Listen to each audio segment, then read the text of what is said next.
오늘 하나님께서 우리에게 주신 말씀 요한복음 14장 16절에서 18절 그리고 26절의 말씀을 봉독해 드리겠습니다. 내가 아버지께 구하겠으니 그가 또 다른 보혜사를 너희에게 주사 영원토록 너희와 함께 있게 하리니 그는 진리의 영이라 세상은 능히 그를 받지 못하나니 이는 그를 보지도 못하고 알지도 못함이라. 그러나 너희는 그를 아나니 그는 너희와 함께 거하시며 또 너희 속에 계시겠음이라. 내가 너희를 고아와 같이 버려두지 아니하고 너희에게로 오리라. 26절 보혜사 곧 아버지께서 내 이름으로 보내실 성령 그가 너희에게 모든 것을 가르치고 내가 너희에게 말한 모든 것을 생각나게 하리라. 이는 살아계신 하나님의 말씀입니다. 아멘.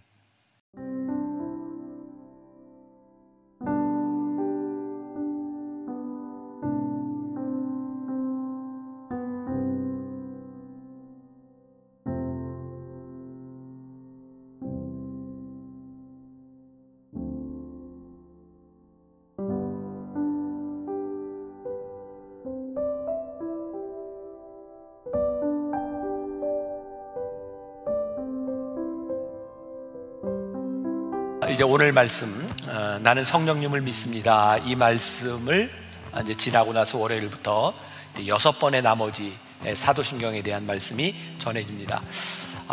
그렇게 계획했던 것은 아닌데 참 하나님께서 퍼펙트하게 오늘 성령님에 대한 말씀을 우리들이 듣고 이제 내일부터 변화산에 우리를 인도하신다는 생각이 듭니다. 첫 번째 말씀, 우리는 하나님을 믿습니다. 전지전능한 천지를 만드신 하나님, 그 하나님은 우리의 아버지가 되십니다. 또 지난주에 우리는 예수님을 믿습니다. 예수님을 우리들이 주로 고백한다고 하는 것은 그분의 다스림 가운데 우리들이 변화되고 그 다스림 가운데 살겠습니다 라고 하는 믿음의 고백이라는 말씀을 드렸어요. 오늘 세 번째, 나는 성령님을 믿습니다. 오늘 성령님에 대한 말씀을 나눕니다. 삼위일체 참 쉽지 않습니다. 그러나 우리가 오늘 이 성령님에 대해서 이야기할 때 생각해야 될 것이 있는데, 꼭 생각해야 될 것이 있는데, 우리들이 성령님을 인격적으로 믿느냐 비인격적으로 믿느냐, 오늘 이 부분이 여러분들에게 분명하게 세워졌으면 좋겠습니다. 우리가 성령님을 비인격적으로 믿으면 우리의 신앙은 광신이 됩니다. 성령님을 제대로 믿을 때 우리의 믿음이 세워질 수 있습니다. 아주 오래된 농담, 아마 여러분들 들어보셨으면 한 이야기를 제가 하나 들려드리겠습니다. 어떤 신학생이 학교에서 성령론에 대한 시험을 보게 되었다 그러죠. 그 학교에 외국인 교수님이 성령론을 가르치고 있었는데, 기말고사 기간이 되었을 때 한 학생이 성령론에 대해서 이렇게 공부를 하려고 생각하다 보니까 성령님에 대한 것은 공부보다 기도원에 가서 기도하는 것이 낫겠다 하는 생각이 들었답니다. 그래서 시험 전날까지 기도원에 가서 열심히 기도하고 이제 시험 보러 학교에 온 거예요. 문제지를 딱 받았는데 밤새 성령론에 대해서 기도했는데 답을 하나도 쓸 수가 없더랍니다. 그래서 답안지에 이렇게 썼다고 하죠. 성령님은 다 아십니다. 채점을 하던 교수님이 그 답을 보고 고민이 생겼어요. 성령님은 다 아십니다. 한참 고민하던 이 외국인 교수님은 이렇게 채점을 했다고 합니다. 성령님은 100점, 학생은 빵점. 좀 웃으라고 한 이야기인데, 네. 자, 무엇을 이야기하고 싶은가? 우리가 흔히 범하는 오류, 실수, 신앙의 잘못된 부분에 대한 것이죠. 우리가 성령님을 믿는다고 이야기하면서 성령님은 하나님과 동일하신 분, 능력이 있으신 분인데 때로 우리의 의지와 관계없다고 생각하는 거죠. 성령님은 우리와 아주 인격적인 만남을, 인격적인 관계를 맺기를 원하시는 분이십니다.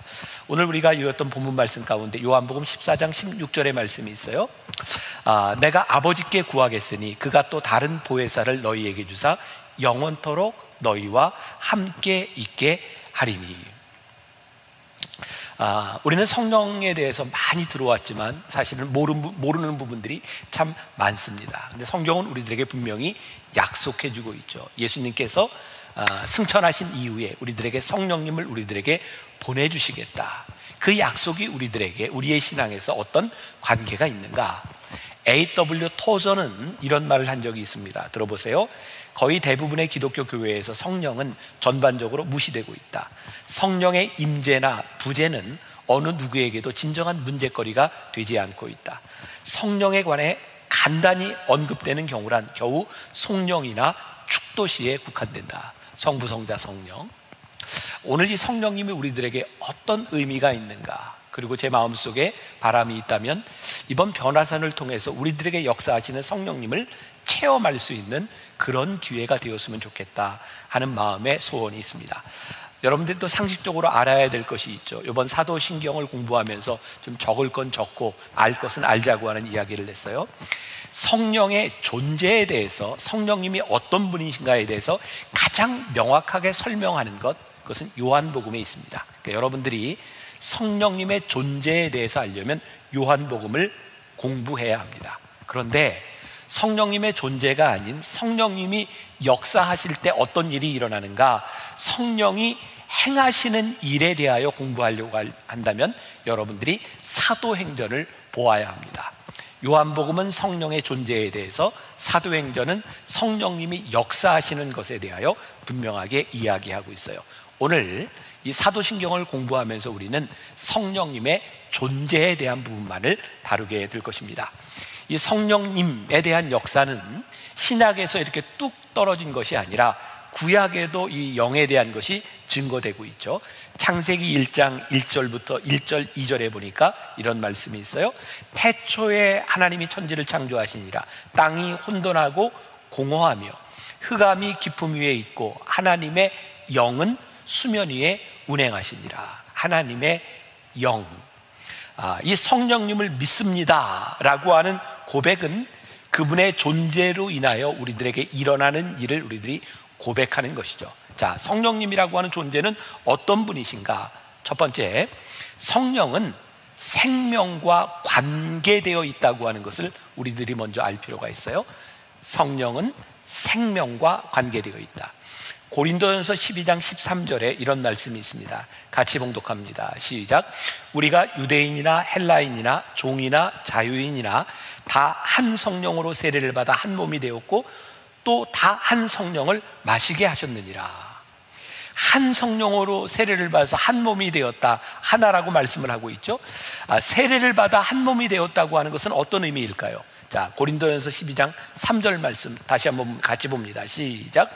그러므로 내가 너희에게 알리노니 하나님의 영으로 말하는 자는 누구든지 예수를 저주할 자라 하지 아니하고 또 성령으로 아니하고는 누구든지 예수를 주시라 할 수 없느니라. 반어법으로 되어 있는데 이게 무슨 말이에요? 성령께서 우리들에게 역사할 때 우리들이 예수님을 주라 시인하게 된다. 자, 예수님을 주로 시인하게 된다고 하는 것은 어떤 의미일까요? 우리들이 주의 백성, 구원받은 백성이 되었다라는 의미입니다. 성령께서 우리들에게 역사하실 때 우리들에게 생명이 온다. 성경이 그렇게 증거하고 있죠. 또 흥미로운 것은 구약에 나오는 이 성령이라고 하는 단어가 히브리어의 루하라고 되어 있는데, 자, 그냥 한번 듣고 지나가세요.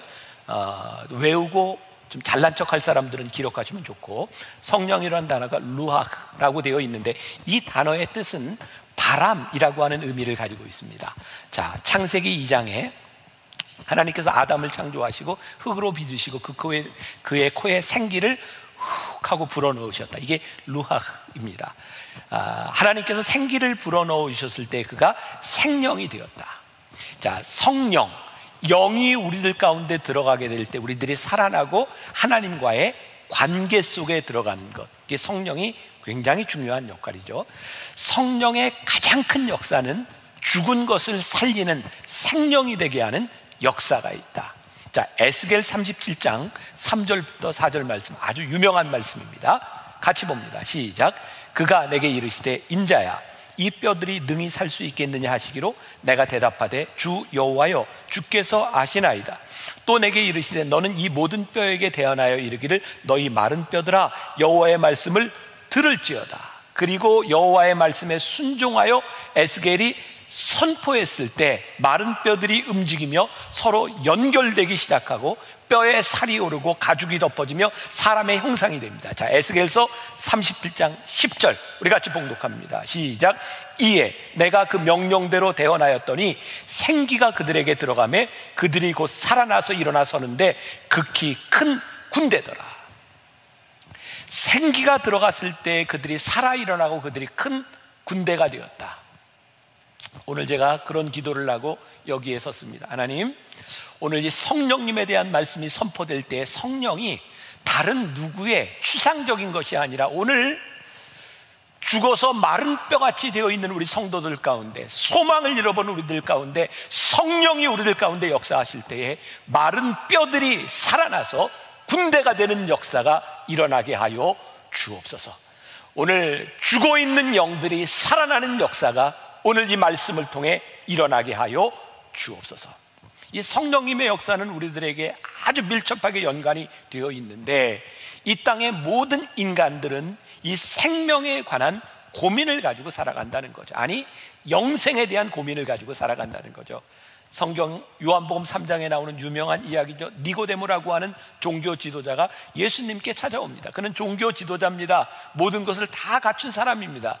그런데 그에게 풀리지 않는 문제가 있었죠. 주님, 어떻게 하면 하나님 나라에 들어갈 수 있겠습니까? 그의 고민이었어요. 어쩌면 유한한 인생을 살아가는 우리들에게 동일한 고민이 있을지 몰라요. 그때 예수님께서 이렇게 대답하십니다. 내가 거듭나지 않고는 혈단코 하나님 나라에 갈 수 없다. 니고데모는 이 말이 이해가 되지 않았습니다. 그때 예수님께서 말씀하십니다. 요한복음 3장 7절과 8절 같이 봉독합니다. 시작. 내가 내게 거듭나야 하겠다는 말을 놀랍게 여기지 말라. 바람이 임의로 불매 내가 그 소리를 들어도 어디서 와서 어디로 가는지 알지 못하나니 성령으로 난 사람도 다 그러하니라. 우리들 눈에 보이지 않는데 성령님이 우리들 가운데 역사하시고 성령으로 거듭나지 아니하면 하늘나라에 갈 수 없느니라.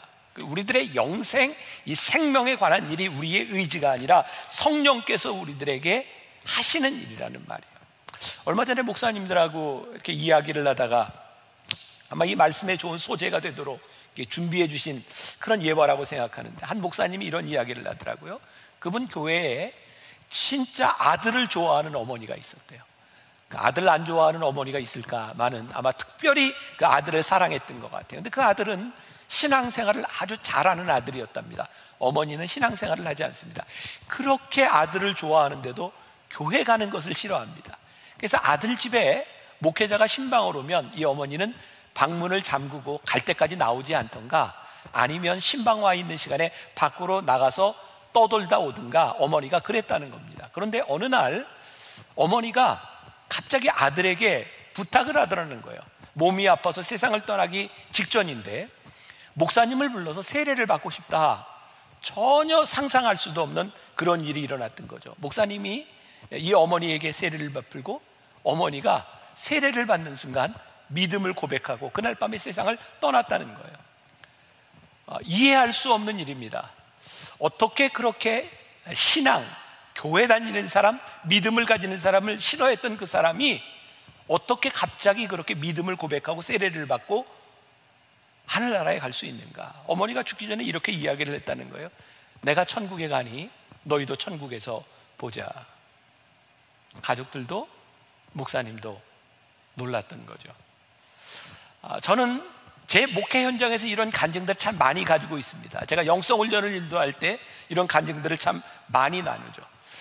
우리가 이해할 수 없는 우리의 의지에 대한 부분이 아니라 성령께서 우리들에게 강하게 역사하시는 분이 있어요. 그러고 보니 사도 바울이 에베소서 2장 8절에서 이런 이야기를 했어요. 너희는 그 은혜에 의하여 믿음으로 말미암아 구원을 받았으니 이것은 너희에게서 난 것이 아니요 하나님의 선물이라. 그러니까 성령님이 우리들에게 구원, 우리들의 역사와 관계되어 있는데 때때로 우리의 의지를 넘어서는 성령님의 역사가 우리들 가운데 일어납니다. 그런데 이 성령님의 역사가 우리들 가운데 일어날 때 오늘 두 번째로 성령님은 우리들에게 아주 새로운 정체성을 우리들에게 부여한다는 거예요. 자, 고린도전서 12장 13절 말씀, 우리가 유다인이나 헬라인이나 종이나 자유인이나 다 한 성령으로 세례를 받아 한 몸이 되었고 여기 아주 재밌다고 표현을 해야 될까요? 여러분, 고린도 교회에, 아니 초대교회에는요, 믿음의 공동체들 가운데 유대인도 있고 헬라인도 있고 종도 있고 자유인도 있고, 그런데 이 모든 사람이 한 성령으로 세례를 받았다. 성령님이요, 교회 안에 아주 새로운 정체성을 부여하셨는데 이게 얼마나 놀라운 일인가. 교회 안에 있는 모든 사람들이 하나다, 그 정체성을 우리들에게 주셨다는 거예요. 자, 조금 이따 제가 더 설명을 하겠지만 여기 있는 이 그룹들이, 고린도 교회에 있는 그룹들이 한 공동체를 이룬다고 하는 것은 당시 사회에서 상식적으로 상상할 수 없는 일이었죠. 제가 좀 비약해서 이야기를 한다면, 오늘 우리 공동체 안에 우리들의 하나됨을 깨려고 하는 그 어떤 시도도, 우리 안에 하나됨을 깨뜨리는 그 어떤 것도 성령의 역사가 아니다라고 하는 것을 우리들이 분명히 보아야 합니다. 사도 바울은 고린도전서 12장에서 지체의 비유를 들어서 그 공동체에 대해서 이렇게 설명을 하고 있죠. 몸은 하나인데, 고린도전서 12장 12절, 몸은 하나인데 많은 지체가 있고 몸의 지체가 많으나 한 몸임과 같이 그리스도도 그러하니라. 우리들이 앞부분의 말씀을 읽었기 때문에 이 말씀이 이해가 되는 거예요. 이 몸의 다른 부분들, 마치 헬라인, 유대인, 종, 자유자, 이 다른 것 같은 이 모든 것들이 그리스도와 같이 한 몸을 이루었다. 이 새로운 공동체가 초대교회에 얼마나 놀라운 일이었는지 초대교회에 엄청난 폭발력을 가져왔어요. 유대인과 이방인들이 원수지간이었는데 성령님 안에서 하나가 되었다. 그리스도 안에서 우리들이 한 형제와 자매가 되었다. 하나님을 이제 더 이상 나의 하나님이 아니라 우리의 하나님으로 고백하게 되었다. 이것이 성령님께서 우리들에게 부여한 아주 새로운 공동체의 모습이에요. 자, 그러면 오늘 우리의 교회 공동체 안에서, 우리 신앙 공동체 안에서 우리들이 이 한 몸을 이루고 있는가라고 하는 것은 성령의 역사 가운데 가장 중요한 표징일 거예요. 여러분, 사도행전이, 제가 초반부에 이야기했죠, 성령님의 존재에 대해서는 요한복음이 설명하지만 성령님의 역사에 대해서는 사도행전이 설명을 하고 있다. 자, 사도행전에서 예수님이 부활 승천하신 후에 제자들에게 성령을 기다리라 라고 했고, 사도행전 2장에 오순절 강림의 역사를 체험하게 됩니다. 여러분, 성령이 오셨을 때 가장 놀랍게 일어났던 일이 무엇인지 아세요? 당시 예루살렘에는 유월절을 맞이해서 수많은 나라에서 디아스포라 유대인들, 이미 그들의 언어를 잃어버렸던 사람들, 수없이 다른 언어를 말하고 있는 사람들이 예루살렘에 모여 있었습니다. 제자들이 성령을 받고 나가서 그들의 말로 그들이 설교하기 시작했을 때 그들이 알아듣기 시작합니다. 가장 강력한 성령의 역사가 일어났던 예루살렘에 어떤 일이 있었는가? 그들이 어떤 말을 하든지 성령 안에서 그들이 하나로 알아듣는 그 역사들이 예루살렘 공동체에서 일어나고 있다. 오늘 우리가 성령님을 믿습니다 라고 하는 신앙의 고백은 무엇일까요? 여러분, 우리가 같은 민족, 같은 언어를 사용하고 우리가 같은 형제 자매라고 하는데 우리들이 성령님을 믿습니다 라고 이야기를 할 때 우리들 안에 이 유니티, 새로운 공동체가 있는가? 우리와 생각이 다르다는 이유로, 우리와 생활 방식이 다르다는 이유로, 삶의 규모가 다르다는 이유로 이 교회 안의 공동체가 하나 되고 있지 못하다면 우리는 성령님을 믿습니다라고 고백할 자격이 없다는 거예요. 이번 코로나19를 지나면서 하나님께서 저에게 주셨던 강력한 마음이 있습니다. 우리들 많이 힘들게 하는 거, 세상의 교회를 향해 욕하는 거죠. 교회 안에 욕을 얻어먹을 만한 수없이 많은 일들이 일어나고 있습니다. 하나님이 저에게 주신 도전에 이거 회복해야 된다. 초대교회에 그렇게 다른 사람들, 전혀 어울릴 수 없는 사람들, 그들이 교회로 올 수 있었던 것은 성령님께서 새로운 공동체를 그들에게 만들어 주셨기 때문이죠. 오늘 이 사회에 분열되고 시기와 질투와 서로 다른 생각들을 가지고 있는 이 사람들이 교회 안에서 성령의 역사 가운데 하나 되는 역사를 만들어내는 것, 오늘 하나님께서 우리들에게 주신 강력한 도전이라는 생각이 들어요. 아주 오래된 예화를 하나 더 말씀드리겠습니다. 아마 신앙생활을 오래 한 분들 많이 들어보셨을 거예요. 어떤 흑인이 교회 층계 앞에서 하염없이 눈물을 흘리고 있습니다. 교회 층계 밑에서 주일날. 그때 그 앞을 지나가던 한 사람이 묻습니다. 왜 울고 있니? 이 흑인이 이렇게 대답하죠.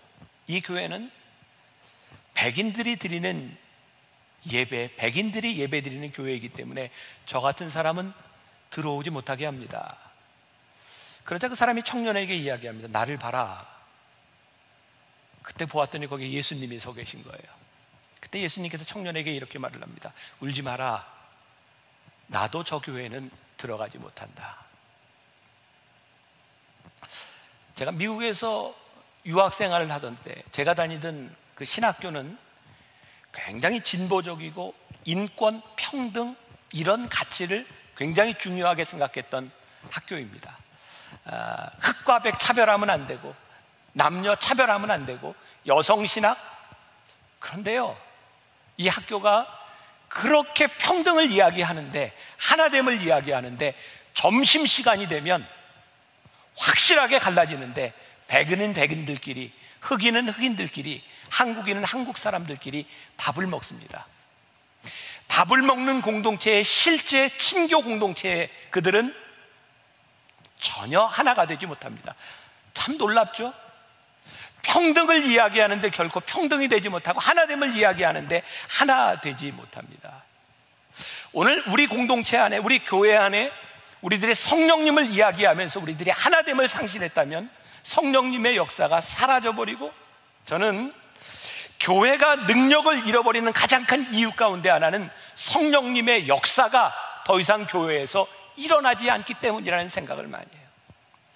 지난주에도 제가 언급을 했는데 할렐루야 교회 김승옥 목사님이 쓴 책 나는 믿습니다. 에 보면 그 목사님의 경험담이 나옵니다. 1992년, 벌써 30년 가까이 지났네요. LA에서 한인과 흑인들의 갈등, 그 폭동이 일어났던 것을 기억할 것입니다. 많은 분들이 정말 그때 한국 사람들 큰일 났다고 이야기를 했고, 한인들 가게들이 많이 불타고 굉장히 위험했던 순간이죠. 그때 한 거리를 지나는데, 이 목사님이 거리를 지나가고 있는데 한 흑인 형제가 복음을 전하고 있더래요. 이렇게 써 있습니다. 여러분, 지금 이곳에서 일어나고 있는 갈등과 폭동은 사탄이 주는 것입니다. 속지 마세요. 주님은 우리를 하나로 만드십니다. 우리는 주 안에서 하나가 되었습니다. 한 형제가 되었습니다. 이 말을 듣고 있던 김승욱 목사님이 자석에 끌리듯이 그 청년에게 가서 이렇게 말을 했답니다. 나의 형제요, 당신이 하는 말에 절대적으로 동의합니다. 그리고들이 포옹을 했답니다. 그리고 이렇게 고백합니다. 주 안에서 우리는 하나입니다. 그리스도 안에서 정체성 하나 되는 이 부분을 잃어버리고 있다면 성령의 역사가 사라져버린 교회인 거죠. 우리가 성령을 믿습니다라고 고백한다고 하면 하나님을 믿는 우리 신앙 공동체에 분열이 일어나는 것이 아니라 하나됨을 경험해야 합니다. 그런데요, 교회 역사는 그동안 끊임없이 분열을 경험했습니다. 나누어짐을 경험했습니다. 그리고 이 분열 가운데서 아픔으로 끝나는 결과들을, 우리들은 아픔으로 끝나는 일들을 참 많이 보아왔죠. 근데 참 신기하더라고요. 아프게 분열되고 아픈 결과들이 있었음에도 불구하고 하나님의 역사는 계속됩니다. 그래서 유명한 어거스틴이 이런 말을 하죠. 하나님은 악도 선용하신다. 여러분 기억하십시오. 분열은 성령의 역사가 아닙니다. 그러나 분열되었다고 하나님의 역사가 끝나는 것은 아닙니다. 하나님은 악도 선용하시는 분이기 때문에 우리의 분열 가운데서도 여전히 하나님은 역사하시고 우리는 의의 최후 승리를 믿는 사람들입니다. 그래서 우리들이 교회 안에 분열을 경험합니다. 분열은 성령의 역사가 아닙니다. 그러나 하나님은 이 가운데 역사하시죠. 우리들이 기억해야 될 것이 있습니다. 분열되고 아프고 힘든 역사 가운데도 하나님은 역사하시지만 우리들이 악의 도구가 되어서는 안 된다는 사실입니다. 성령을 거스리는 자가 되어서는 안 된다는 사실입니다. 누군가는 악한 일을 할 것입니다. 그 악함 가운데서도 하나님은 일하실 것입니다. 그러나 우리가 악한 자가 되어서는 안 된다고 하는 것, 성령님을 믿는다고 하는 믿음의 고백이 무엇인지를 분명히 알아야 되는 거죠. 성령님을 믿는다고 하는 그 고백은 어떤 것일까요? 성령을 믿는다고 하는 고백, 우리들이 그 고백을 한다면 어떻게 살아가야 될까요? 요한복음 21장에 우리가 잘 아는 사건이 있죠. 예수님께서 부활하신 후에 옛생활로 돌아가 있던 베드로에게 찾아오셔서 내가 나를 사랑하느냐 3번을 물으셨던 일입니다. 그리고 베드로가 다시 주님께 사명자로 불리움을 받는 장면이 나오죠. 요한복음 21장 18절, 내가 진실로 진실로 내게 이르노니 내가 젊어서는 스스로 띠띠고 원하는 곳으로 다녔거니와 늙어서는 내 팔을 벌리리니 남이 내게 띠띠우고 원하지 아니하는 곳으로 데려가리라. 하나님께서 베드로가 어떻게 하나님 앞에 쓰임받고 그가 어떻게 죽을 것까지 우리 예수님께서 말씀하셨어요. 그런데요, 여기서 아주 흥미로운 일이 있습니다. 베드로가 나를 따르라고 하는 주님의 음성을 듣고 그가 사명자로 불리움을 받았는데 그 순간 베드로의 관심이 그 옆에 있던 요한복음에 보면 예수님이 사랑하는 제자라고 되어 있는데 그 요한에 대한 관심을 가지고 이렇게 묻습니다. 요한복음 21장 21절 22절 같이 봉독합니다. 시작. 이에 베드로가 그를 보고 예수께 여짜오되 주님, 이 사람은 어떻게 되겠습니까? 예수께서 이르시되 내가 올 때까지 그를 머물게 하고자 할지라도 내게 무슨 상관이냐? 너는 나를 따르라 하시더라. 재미있는 상황입니다. 예수님께서 베드로를 부르시고 미래까지 말씀하셨는데 베드로의 관심이 어디에 있냐면 예수님이 사랑하는 제자, 얘는 어떻게 되겠습니까? 근데 예수님께서 뭐라고 말씀하세요? 얘가 어떻게 되든 신경 쓰지 말고 너는 나를 따르라. 제가 이런 문장을 썼습니다. 한번 생각하며 들어보세요. 내가 믿는 것은 내가 믿는 것이다. 내가 믿는 것은요, 내가 믿는 거예요. 우리가 성령님의 역사로 우리들이 불림을 받고 내가 믿는 이 믿음의 고백은 나의 고백입니다. 성령님께서 우리들에게 역사하실 때 우리들이 오류에 빠지는 것은 성령님이 나에게 역사하시는데 자꾸 다른 사람들에게 관심을 가지고 이 사람은 어떻게 되겠습니까? 성령님의 역사는요, 성령님이 우리를 부르시는 성령님의 역사는 내가 성령님의 역사를 따라 살라. 오늘 나에게 내가 믿는 믿음은 내가 믿는 것이다. 오늘 그것을 우리들에게 말씀하고 있는 거예요. 성령님은 우리들에게 말씀하시고 우리를 인도하시고 나를 가르치시는 분이에요. 자, 오늘 본문으로 돌아가 봅니다. 요한복음 14장 17절 18절 그는 진리의 영이라 세상은 능히 그를 받지 못하나니 이는 그를 보지도 못하고 알지도 못함이라. 그러나 너희는 그를 아나니 그는 너희와 함께 거하시며 또 너희 속에 계시겠습니다. 내가 너희를 고아와 같이 버려두지 아니하고 너희에게 오리라. 26절 보혜사 곧 아버지께서 내 이름으로 보내실 성령 그가 너희에게 모든 것을 가르치고 내가 너희에게 말한 모든 것을 생각나게 하시리라. 성령님께서 우리를 고아같이 내버려 두지 않으시고 우리에게서 역사하시고 우리들에게 말씀하시고 우리들에게 가르치시겠다는 거예요. 성령님께서 우리들에게 오실 때 성령님을 믿는다는 고백은 뭐예요? 이제는 우리의 생각대로 살지 아니하고 내 속에 오셔서 나에게 역사하시는 하나님의 법대로 우리들이 살아가겠습니다. 우리들이 그동안 많이 배웠던 성경적인 용어로 이야기한다면 내가 더 이상 율법에 매여 살지 아니하고 하나님의 은혜 가운데 살아가겠습니다. 우리가 익히 많이 들었던 보혜사 성령, 우리를 도우시는 성령, 그분이 우리들에게 오셔서 우리를 인도하실 때 그분의 인도함을 따라 살아가겠습니다. 그러면 성령님의 인도를 따라 사는 것과 율법을 따라 사는 것에 대한 차이는 무엇일까요? 그럼 철로 역정 아시죠? 존 버년이 쓴 철로 역정에 보면 이런 이야기가 나옵니다. 이 기독교 크리스찬이 천국을 향해 순례를 가고 있는데 어느 곳에 도착을 합니다. 그리고 인도자를 통해서 어떤 방에 인도함을 받습니다. 어느 방에 들어가 보니 한 사람이 이렇게 청소를 하고 있는데 빗자루질을 열심히 하고 있는데 앞이 보이지 않을도록 먼지가 날리는 거예요. 그래서 더 열심히 씁니다. 그런데 먼지가 더 많아집니다. 크리스찬 기독도가 묻습니다. 이게 무슨 의미입니까? 그러자 인도자가 이렇게 말합니다. 이것이 율법이니라. 바르게 해보려고 아무리 애쓰고 깨끗이 해보려고 아무리 노력해도 그 죄가 더욱더 커져서 점점 더 어지러워지느니라. 그리고 다른 방으로 인도합니다. 바로 옆방에 가보니까 똑같이 청소를 하고 있는데 이번에는 물을 방에 쫙 뿌리고 청소를 합니다. 그러자 방이 깨끗해집니다. 인도자에게 묻습니다. 이게 무슨 뜻입니까? 이때 인도자가 이렇게 얘기합니다. 이것이 성령이니라.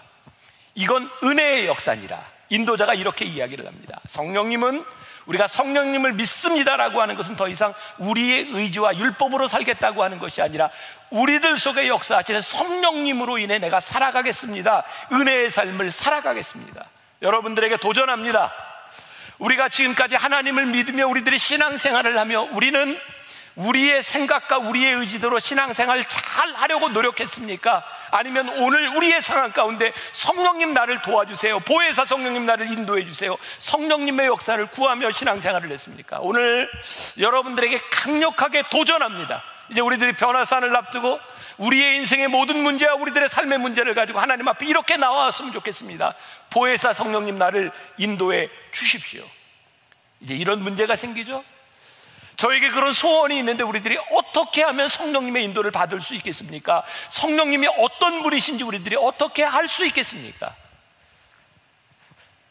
제가 이 성령님에 대한 설교 준비를 하면서 보았던 한 글입니다. 참 좋은 글입니다. 읽어드릴게요.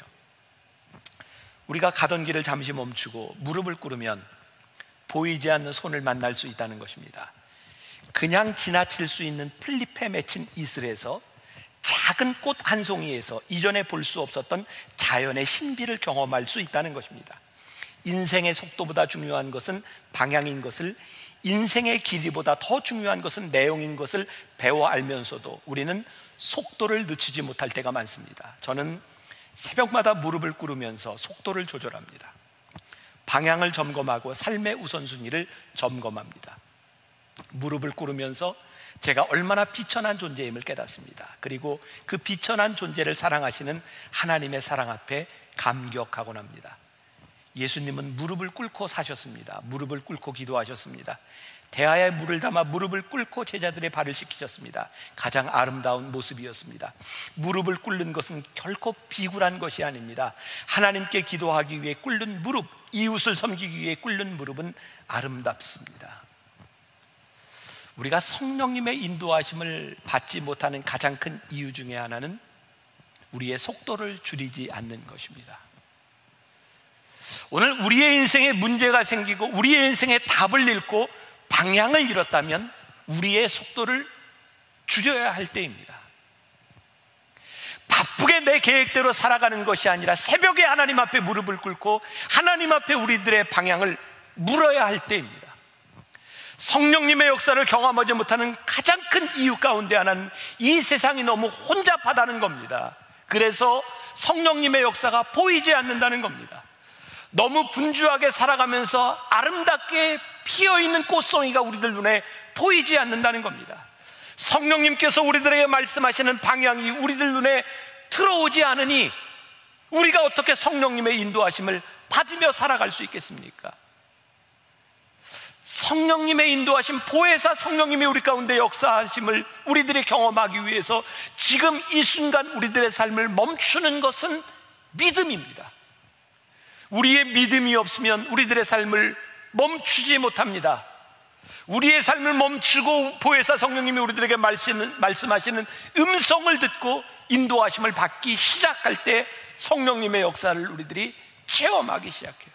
저는 우리 BTD 영성훈련을 인도하면서 그런 성령님의 역사를 참 많이 경험합니다. 때때로 강력하게 역사하시는 성령님을 경험합니다. 언젠가 우리 BTD 영성훈련팀이 해외로 단기 선교 여행을 떠날 때였어요. 같이 동행하기로 했던 중요한 직책을 맡았던 한 권사님이 갑자기 허리가 아파서 갈 수 없게 된 그런 상황에 처한 거예요. 남편이 새벽 예배에 가서 그 부인 권사님을 위해 기도하는데 하나님이 이런 응답을 주셨답니다. 당신이 갑자기 떠나기 전에 아픈 것을 보니 하나님께서 아주 특별한 역사를 하실 것 같아요. 그리고 권사님이 저에게 그 이야기를 하시더라고요. 남편이 이런 음성을 들었답니다. 제가 이렇게 말을 했습니다. 그렇게 하나님이 응답하셨다면 하나님께서 어떻게 역사하실지 기대해 보시지 않겠습니까?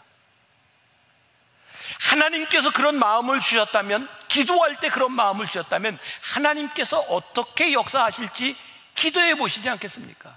언젠가 선교여행을 떠나는데 한 분이 이렇게 이야기를 하더래요. 목사님, 선교여행을 준비하는데 왜 자꾸 제 입에서, 제 마음에서 신유의 역사에 대한 기도가 나올까요? 제가 이렇게 얘기했습니다. 왜 고민하세요? 신유의 역사를 위해 기도하게 하신다면 기도하십시오. 하나님께서 행하실 것입니다. 코로나19 우리를 많이 힘들게 하죠. 이번 추석을 지나면서 저는 참 많은 교인들의 위로를 받았습니다. 편지로, 선물로.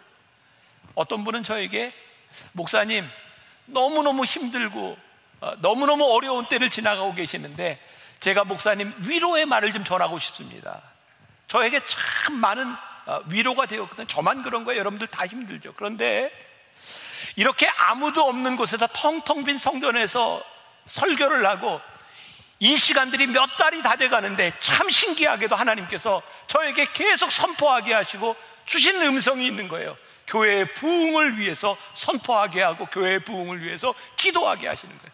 요즘 제가 순종해야 되겠다는 생각을 합니다. 하나님, 이렇게 교회가 힘든 때에 교회의 부흥을 위하여 기도하게 하셨다면 하나님, 새롭게 시작되는 교회의 부흥을 하나님께서 일으키시겠다고 하는 성령님의 역사가 아니겠습니까? 오늘 여러분들에게 도전합니다. 오늘 여러분들의 마음 가운데 성령님께서 무엇을 깨닫게 하시고 기도하게 하셨다면 순종하라는 겁니다.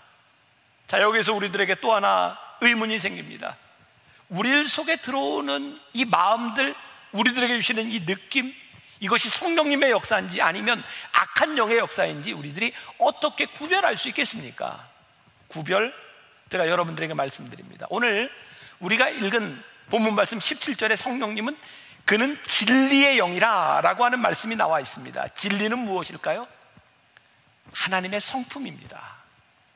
하나님의 성품과 어긋나지 아니하고 지난주의 말씀과 이어서 내가 예수님을 주라 시인하며 주님의 다스림 가운데 있습니다라고 이야기할 수 있는 그 다스림이 분명하다면, 거기에서 벗어나지 않는다면 두려워하지 말고 성령님의 인도하심을 따라 기도하시고 보혜사 성령님을 의지하고 기도하십시오. 어떻게, 그리고 구별에 대한 것까지 말씀드렸어요. 가끔 우리 교인들이 혼란스러워하는 것이 있어요. 어디서 저기 이단이라고 하는데, 저기 잘못됐다고 하는데, 혼란스러운 게 뭐냐면 이단이라고 하는 공동체에 사람이 너무 많이 모여 뜨거워, 막 신유의 역사가 일어나. 사람들이 혼란스러워합니다. 저런 현상이 일어나고 있는데 저게 가짜는 아닌 것 같고 뭔가 찜찜하고 그런 것 같아요. 특히 기도 많이 한다는 사람들이 여러분들에 가서 막 예언을 이야기하고 막 무언가를 이야기할 때 저게 진짜인지 가짜인지, 제가 여러분들에게 아주 중요한 걸 말씀드립니다. 기준을 말씀드립니다. 성령님의 역사는 현상이 아닙니다. 성령님의 역사의 분명한 표징은 성령의 열매를 통해 나타나는 것입니다.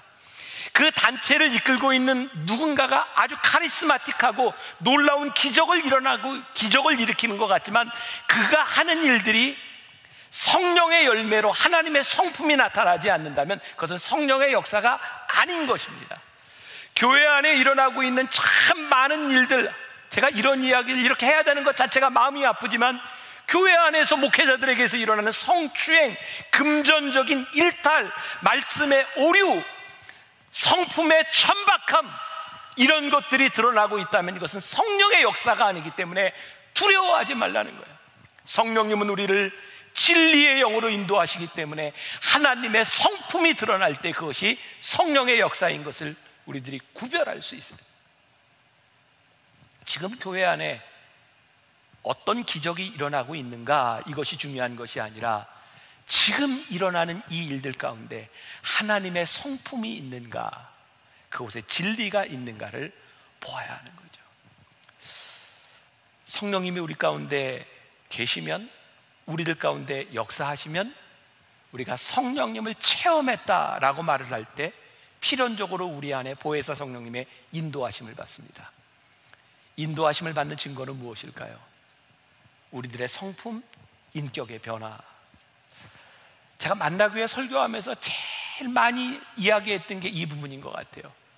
예수님을 믿으면 우리들에게 일어나는 성품의 변화가 있어야 합니다. 인격의 변화가 있어야 합니다. 성령님이 우리를 인도하시는데, 보혜사 성령님의 인도하심을 받는데 우리가 이전과 똑같은 가치와 똑같은 취미와 똑같은 시간과 똑같은 돈을 성령님의 인도하심 전과 똑같이 쓰고 있다면 그것은 성령님의 인도하심을 받지 못하다고 하는 증거입니다. 성령님이 우리들 가운데 오셔서 성령님이 우리들 가운데 역사하실 때 우리의 영과의 치열한 전쟁이 일어나는 것이 당연한 일입니다. 예배소서 6장 12절에 이렇게 말씀하고 있죠. 우리의 씨름은 혈과 육을 상대하는 것이 아니요 통치자들과 권세자들과 이 어둠의 세상 주관자들과 하늘에 있는 악한 영들에 대함이라. 성령님이 우리 가운데, 보혜사 성령님이 우리를 인도하실 때 필연적으로 영적 싸움이 일어나는 거죠. 우리들이 이전 시리즈에서 나눴던 팔복 말씀, 우리들이 고통을 당할 때, 핍박을 당할 때 즐거워하십시오, 기뻐하십시오. 왜요? 우리의 믿음의 선진들도 그렇게 고통을 받았습니다. 성령님께서 우리를 인도하실 때 여러분들의 삶에 스트러글이 일어나고 영적 싸움이 일어나고 있다면 기뻐하십시오. 살아계신 성령님께서 우리들에게 역사하고 있다는 증거이기 때문입니다. 여러분의 하나님의 인도하심을 받는다고 하면서 여러분들의 어떤 현상도 어떤 스트러글도 없다면 우리는 성령님의 인도하심을 받지 못하고 있다는 증거입니다. 요한복음 16장 7절과 8절, 그러나 내가 너희에게 실상을 말하노니 내가 떠나가는 것이 너희에게 유익하리라. 내가 떠나가지 아니하면 보혜사가 너희에게로 오시지 아니할 것이요 가면 내가 그를 너희에게로 보내리니 그가 와서 죄에 대하여 의에 대하여 심판에 대하여 세상을 책망하시리라. 보혜사 성령이 우리 안에 들어오세요. 여러분, 성경을 읽는 동안 우리의 마음에 찔림이 오고 오늘 말씀이 듣는 동안 우리들의 마음속에 찔림이 온다면 기뻐하십시오. 성령님의 인도하심이, 성령의 역사가 우리 가운데 있다는 증거이기 때문입니다. 오늘 우리들의 마음을 아프게 하는, 아니 찬양을 하고 기도하는 중에 그 말씀이 우리를 깊이 찌르고 아프게 한다면 기뻐하십시오. 왜? 우리들의 영이, 우리들의 양심이 살아있다는 증거이기 때문입니다. 아픔을 느껴야 반응할 수 있기 때문입니다.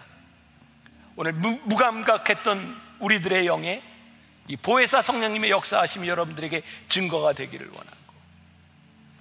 성령님을 알고 우리들이 믿습니까? 우리들의 삶을 송두리째 바꿔놓는 성령님, 성령의 인도하심을 받지 못하면 우리는 그리스도인이 아닙니다. 보혜사 성령님을 기대하지 않는다면 우리는 그리스도인이 아닙니다. 우리의 생각과 우리의 능력의 범주 안에서만 살아간다고 하면 우리는 그리스도인이 아닙니다. 오늘 우리는 이렇게 고백합니다. 우리는 성령님을 믿습니다. 그분이 우리 가운데 오셔서 역사하실 것을 믿습니다.